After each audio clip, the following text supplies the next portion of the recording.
y a un nouveau petit chapitre, nous allons parler des pourcentages. Donc prenons deux nombres A et B, sont deux nombres réels, et T est un nombre réel strictement positif. Alors si on veut calculer T% du nombre A, il suffit de faire T divisé par 100 fois A. Alors si on augmente A de T%, on va obtenir un nouveau nombre.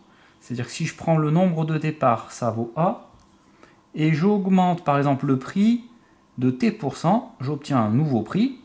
Alors par exemple, là j'ai une augmentation de T%. Vous voyez, par exemple, c'est l'augmentation des prix. On a un pull à 20 € et on augmente le prix de 15%, on a un nouveau prix.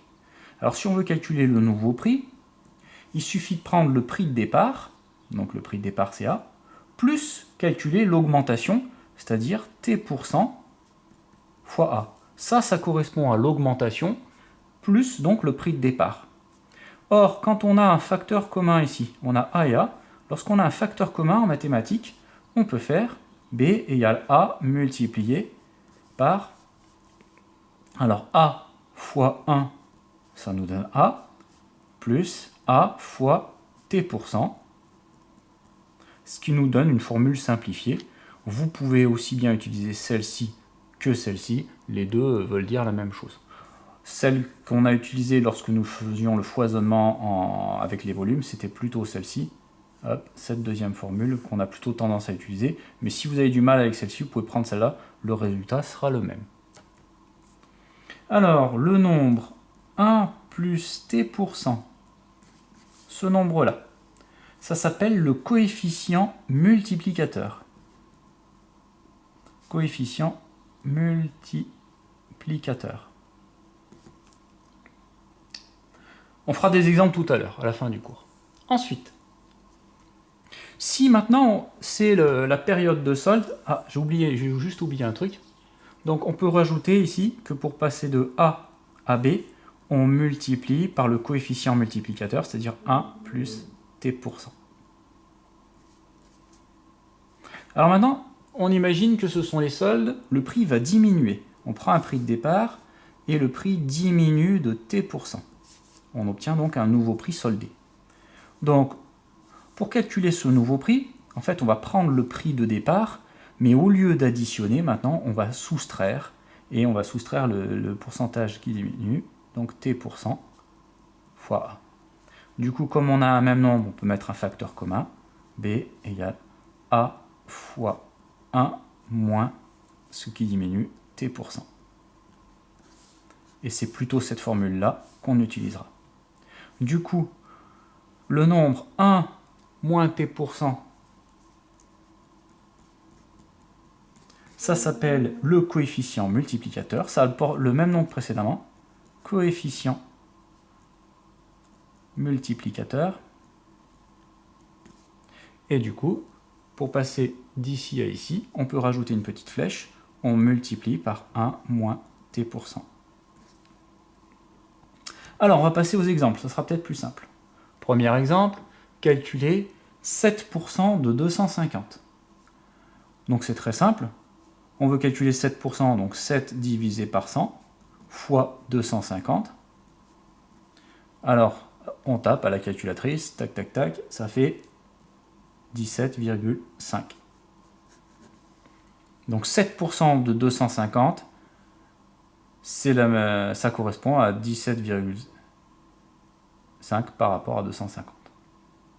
Ensuite, calculer 80 diminué de 12%. Vous voyez, on a un pull par exemple qui vaut 80 €. C'est les soldes, ça tombe bien, on veut acheter ce pull. Quel est le nouveau prix? Donc il faut prendre 80 et le diminuer de 12%. Comme le prix diminue, eh bien on va prendre ce cas-là, vous voyez, ça diminue de T%. Ça sera donc cette formule-là qu'on va utiliser. Donc première chose, on écrit la formule. B égale A fois 1 moins T%. Et ensuite, on remplace. Donc comme j'ai pas bien de place, je vais écrire à côté. Normalement, on n'a pas le droit, il faut bien mettre le signe égal l'un en dessous de l'autre. Je le mets à la suite pour gagner de la place. Donc le prix de départ, c'est A.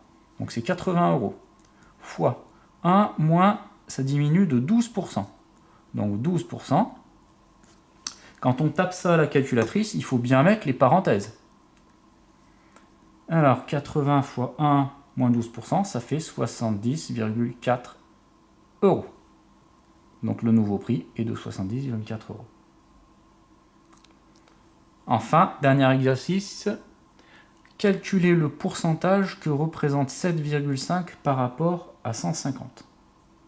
Alors pour pouvoir faire ça, en fait, il suffit de faire un petit tableau. Donc dans le tableau, on va marquer le nombre en haut, le pourcentage en dessous. Alors, 7,5 par rapport à 150. 150, c'est le nombre de départ. Donc 150, ça correspond à 100%. Et si on veut voir que représente 7,5 par rapport à 150, il suffit de calculer le pourcentage correspondant. Comme il y a une proportionnalité, on peut faire un produit en croix.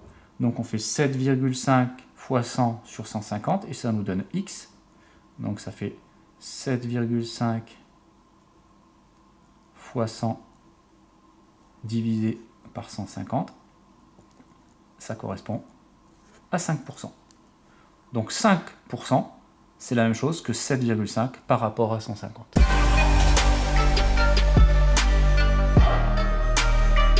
On va faire l'exercice 1. Donc un cultivateur hésite entre deux solutions.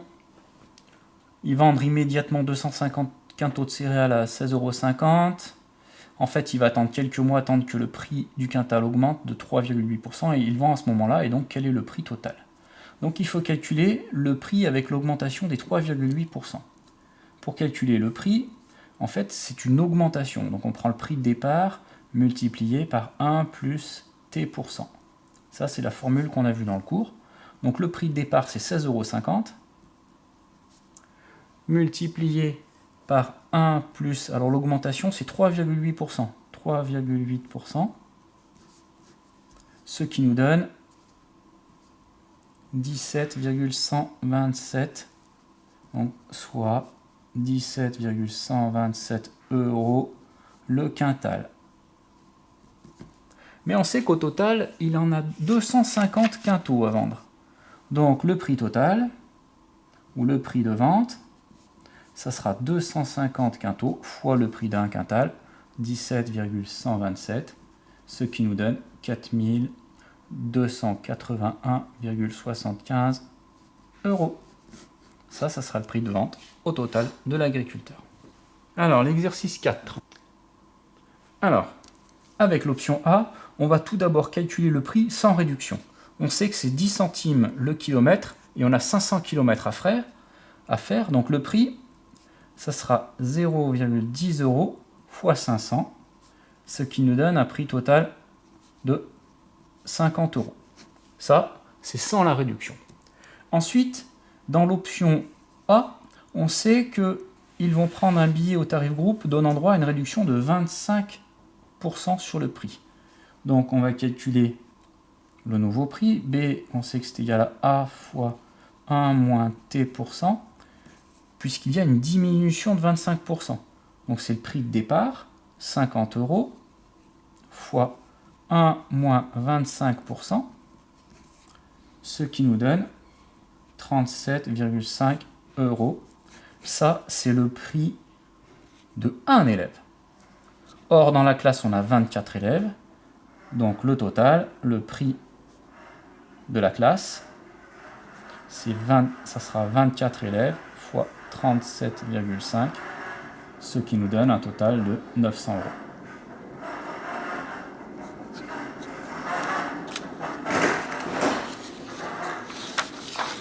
Ensuite, l'option B. Hop. L'option B, c'est que chacun prend une carte individuelle de 20 € qui donne une réduction de 50% sur le prix normal du kilomètre. On sait que si on prend le prix du kilomètre, alors ça sera A fois 1 moins T%. Donc le prix du kilomètre, c'est 10 centimes fois 1 moins 50%. Bon, ça se fait tête, hein. Si on prend, ça fait la moitié, c'est-à-dire 0,05 €. Ça sera le prix de 1 km. Or, on sait qu'on a 500 km. Donc le prix, ça sera 500 km fois le prix de 1 km, 0,05, ce qui nous donne 25 € que chaque élève devra payer. On peut maintenant calculer le prix de la classe. Le prix de la classe, eh bien, on a 20 € de carte d'abonnement plus 25 € pour les kilomètres. Et tout ça, on le multiplie par 24 élèves, ce qui fait 1080 €. On peut donc comparer les deux tarifs et on s'aperçoit que l'option A est moins chère que l'option B.